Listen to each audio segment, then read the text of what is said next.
Hello. Class 11th में हम लोगों का जो चैप्टर चल रहा था वो rotational motion of rigid body.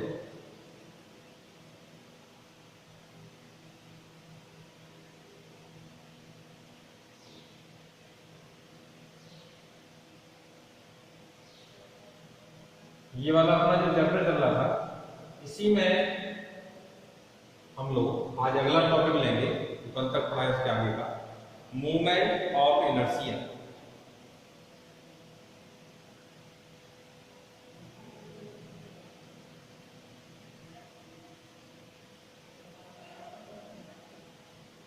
जड़त्व आघूर्ण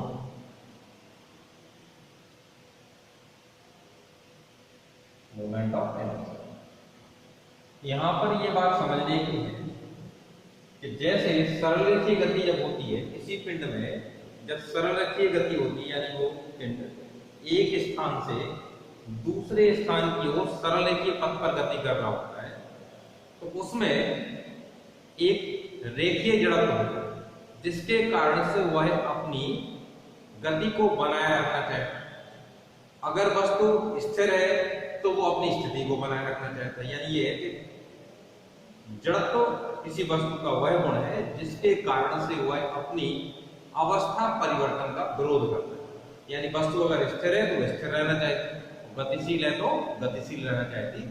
ये जो बात हो रही थी अपनी वो केवल जड़त्व। अब इसमें जो बात आ रही है इसमें आया जड़त्व आघूर्ण। तो ध्यान देना, यदि कोई वस्तु किसी गुणनक्ष के परितः घूम रही है तो ये अपनी गति को बनाए रखना चाहती है, लगातार चक्कर लगाना चाहती है जब तक कि इसके ऊपर कोई वायुबल ना लगाए, जिसको कहेंगे जड़त्व आघूर्ण। यदि कोई वस्तु घूर्णन करती हुई अवस्था में है तो वह घूर्णन करती हुई अवस्था में ही रहना चाहती है, वह अपनी गति में परिवर्तन नहीं होने देना चाहती। यही क्या कहलाता है, ठीक। और जड़त्व के साथ में क्या जुड़ गया, आघूर्ण, इस वजह से घूर्णन वाला केस बन गया। यानी ये कह सकते, फिर से सुन ले, यदि कोई वस्तु अपनी अक्ष पर घूर्णन कर रही है तो वह अपनी गति को बनाए रखना चाहती है।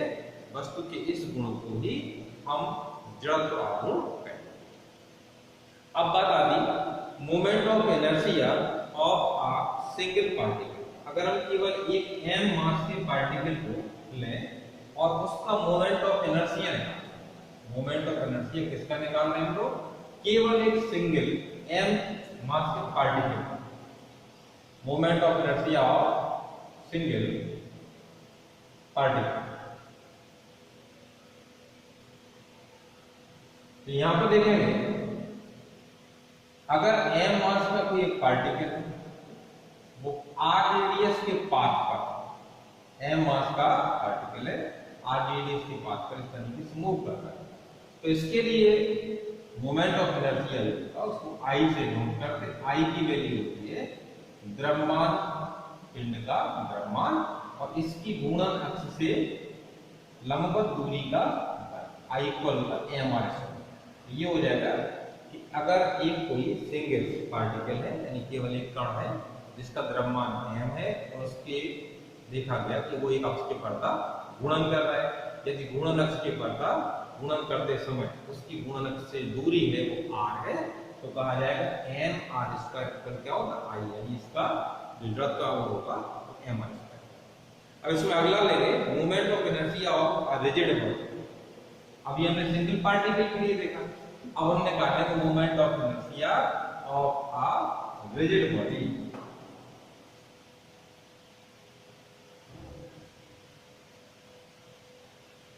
अब ये होगा कि अब एक पार्टिकल नहीं है, पूरी एक मास बॉडी है। मान लिया ये एक रोटेटरी एक्सिस है, इसके चारों तरफ एक वस्तु है इस प्रकार की जो कई पार्टिकल से मिलकर बनी है। m1 मास का पार्टिकल है, m2 मास का पार्टिकल है, m3 मास का पार्टिकल है, m4 मास का पार्टिकल है, ऐसे बहुत सारे पार्टिकल हैं। और इनकी घूर्णन अक्ष से जो दूरियां हैं क्रमशः वो r1 है, m2 वाले की r2 है, m3 वाले की r3 है और m4 वाले की r4 है, इसी प्रकार से और आगे की। तो कहा जाएगा कि इस पूरे द्रव्यमान पिंड की यानी दृढ़ पिंड पूरा इसके लिए पूरे के लिए मोमेंट ऑफ इनर्शिया आई कितना होगा ये निकालना। इसके लिए हम क्या करेंगे, पहले m1 मास के पार्टिकल की जिसकी इसकी रोटेटरी एक्सिस से r डिस्टेंस है, इसके लिए इसका मोमेंट ऑफ इनर्शिया निकालें। तो I1 इक्वल होगा m1 r1 स्क्वायर। तो दूसरे के लिए निकालें तो होगा I2 is equal m2 r2 square. इसी प्रकार से हम कहें I3 इज इक्वल क्या हो जाएगा m3 r3 का स्क्वायर। ऐसे ही हम आगे की भी फॉर्मूला। अब हम ये कहें total moment of inertia I equal आएगा I1 plus I2 plus I3 and से, ठीक, n पार्टिकल है तो यहाँ IN पर चले जाएंगे, सबकी वैल्यू रखते तो आएगा m1 r1 square plus m2 r2 square plus m3 r3 square and. अब वर्ती रूप से अगर इस श्रेणी का हम योग करें तो इसके लिए हम लगा सकते हैं सिग्मा m के बेस पर i लगा दिया या r i का स्क्वायर या i की वैल्यू 1 से लेकर के। इस प्रकार से अगर हम एक ऐसा दृढ़ पिंड लें जिसमें n कण है, कितने कण है n, और वो किसी घूर्णन के परता घूम रहा है, तो संपूर्ण दृढ़ पिंड का घूर्णन के परता, ठीक, मोमेंट ऑफ इनर्शिया निकालना हो तो क्या करेंगे, पहले एक पार्टिकल के लिए निकालेंगे मोमेंट ऑफ इनर्शिया, तो दूसरे पार्टिकल के लिए निकालेंगे, तो तीसरे पार्टिकल को निकालेंगे। इसी क्रम में सारे n पार्टिकल्स का हम मोमेंट ऑफ इनर्शिया की वैल्यू निकालेंगे। उसके बाद इन सभी को आपस में जोड़ देंगे। जोड़ने पर जो परिणामी आएगा वही क्या होगा, इस दृढ़ पिंड के लिए इस घूर्णन अक्ष के परता जड़। इस प्रकार से इसको हम लोग। अब हम आगे इसके देखेंगे कि जड़त्व आघूर्ण का भौतिक महत्व क्या है, physical significance of movement of inertia. Next topic भी ले रहे हैं हम लोग, physical significance of movement of inertia.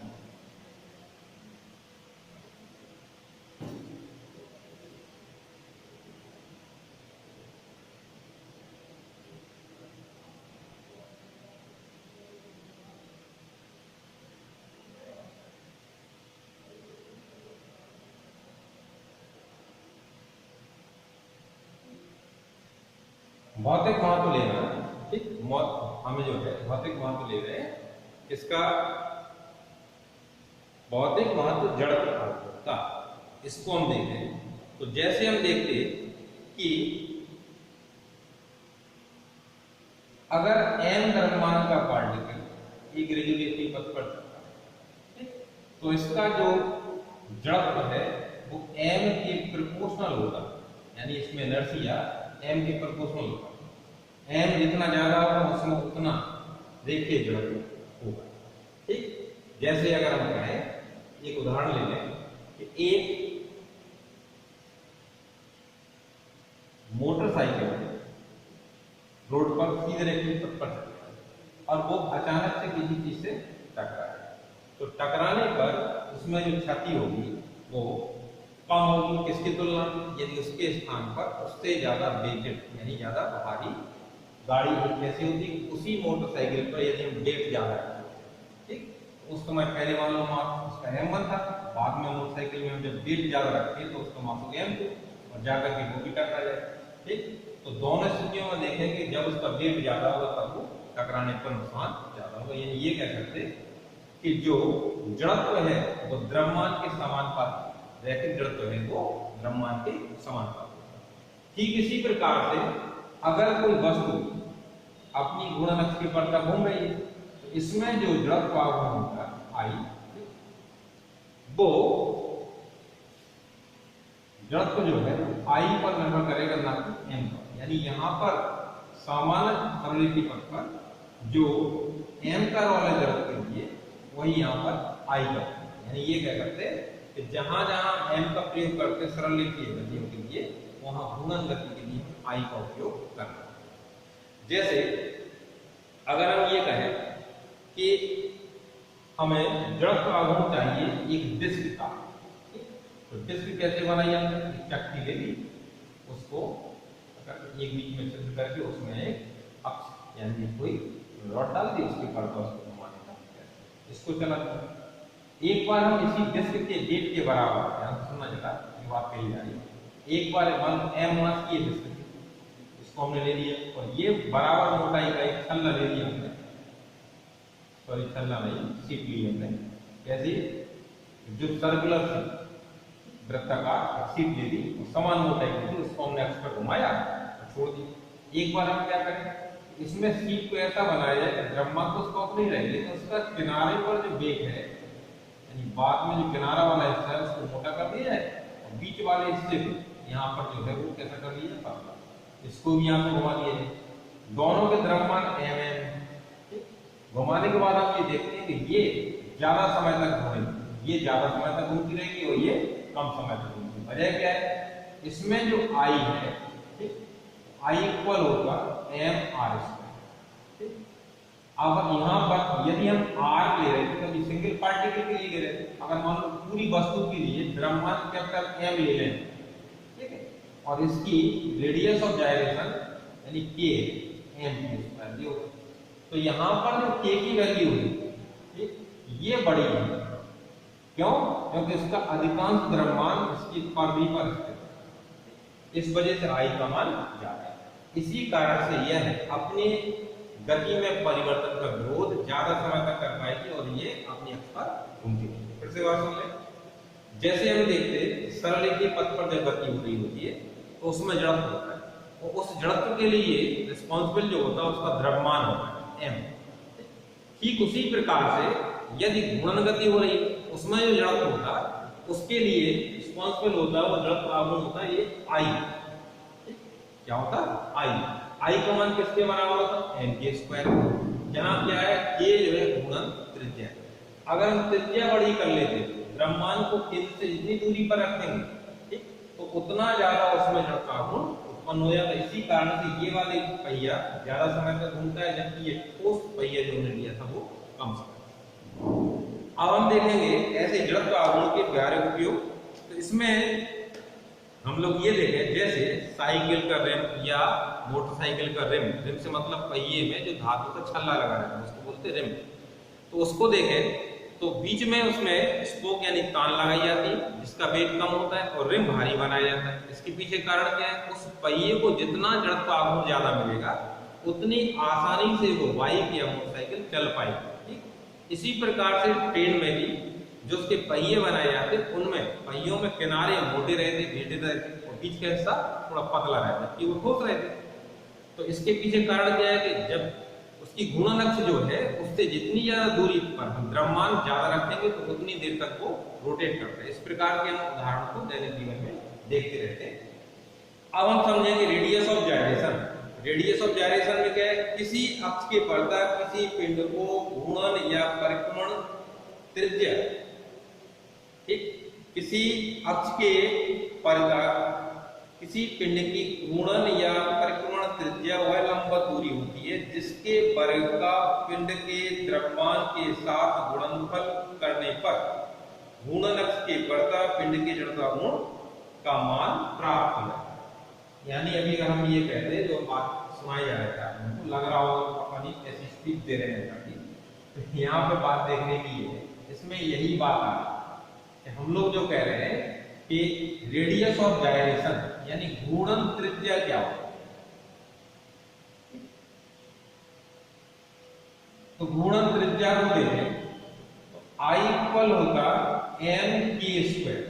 जैसे अगर कोई द्रव्यमान पिंड है, उसका संपूर्ण द्रव्यमान जो है कैपिटल M है और वो अपनी अक्ष के पर्दा घूर्णन करता है। अब इसमें इसका जड़त्व आघूर्ण हमने निकाला I इक्वल होगा m k स्क्वायर, जहां k क्या है घूर्णन त्रिज्या। इसकी मदद से अगर हम कहें k स्क्वायर आएगा इक्वल I अपॉन, तो k इक्वल हो जाएगा अंडर रूट I अपॉन, इसी को हम परिभाषित कर सकते हैं। किसी पिंड का अगर जड़त्व आघूर्ण लें और उसके द्रव्यमान का अनुपात का वर्गमूल क्या कहलाता है, घूर्णन त्रिज्या। फिर सुन ले, किसी पिंड का घूर्णन अक्ष के पर्दा जड़त्व आघूर्ण और उसके द्रव्यमान के अनुपात का वर्गमूल घूर्णन त्रिज्या है। ठीक, इस प्रकार से हम ये। अब इसमें कुछ हम लोग न्यूमेरिकल्स ले सकते हैं, कुछ न्यूमेरिकल लेते हैं हम लोग। पहला न्यूमेरिकल जो हम लोग ले उसको सुनेंगे ध्यान से।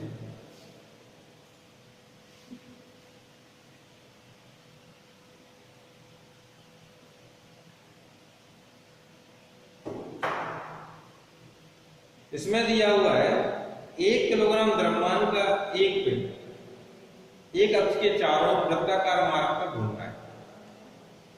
तो इसमें जो द्रव्यमान है 1 किलोग्राम नहीं, m इक्वल है 0.1 0.1 किलोग्राम द्रव्यमान का पिंड है। एक घूर्णन के परता वृत्ताकार मार्ग में घूम रहा है यदि पिंड की घूर्णन से दूरी, यानी इसमें जो r है वो दी गई, वो है 0.5 मीटर। तो पिंड का घूर्णन अक्ष के परता जड़त्व आघूर्ण निकालिए। बड़ा सिंपल क्वेश्चन है। तो यहाँ I इक्वल हम लोग लिखेंगे फॉर्मूला mr², I की वैल्यू 0.1 × 0.5 × 0.5। सारा एमटीएस सिस्टम में दिया गया। तो इस हिसाब से जब हम निकालेंगे इसकी वैल्यू आएगी 0.025।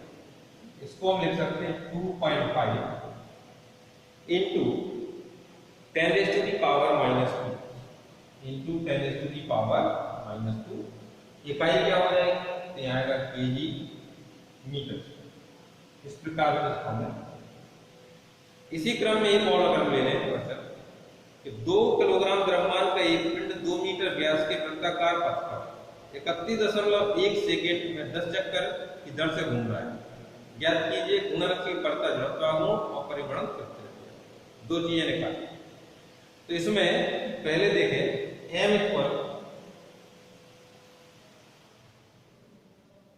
इक्वल दे रखा है 2 kg और r जो निकाल ली इसमें हमें व्यास दे रखा है। ठीक है, व्यास का हम आधा कर लेंगे, त्रिज्या आ जाएगी। व्यास 2 मीटर दे रखा है तो 2/2 इक्वल हो जाएगा 1 मीटर। त्रिज्या हमारी प्राप्त हुई। अब इसमें पहला पार्ट जो पूछा गया घूर्णन की परता जड़त्व आघूर्ण, तो पहला पार्ट में तो ये है I इक्वल mr², वैल्यू रख लेंगे हम लोग 2 × 1 का स्क्वायर आएगा 2 kg मीटर स्क्वायर। ये तो ये हो जाएगा। दूसरे उन्होंने कहा परिभ्रमण त्रिज्या यानी रेडियस ऑफ जाइरेशन निकलवाई। तो I इक्वल m² तो k इक्वल अंडर रूट क्या होगा I/m, रूट के अंदर ये पूरा। इसमें हम लोग वैल्यू रख देंगे।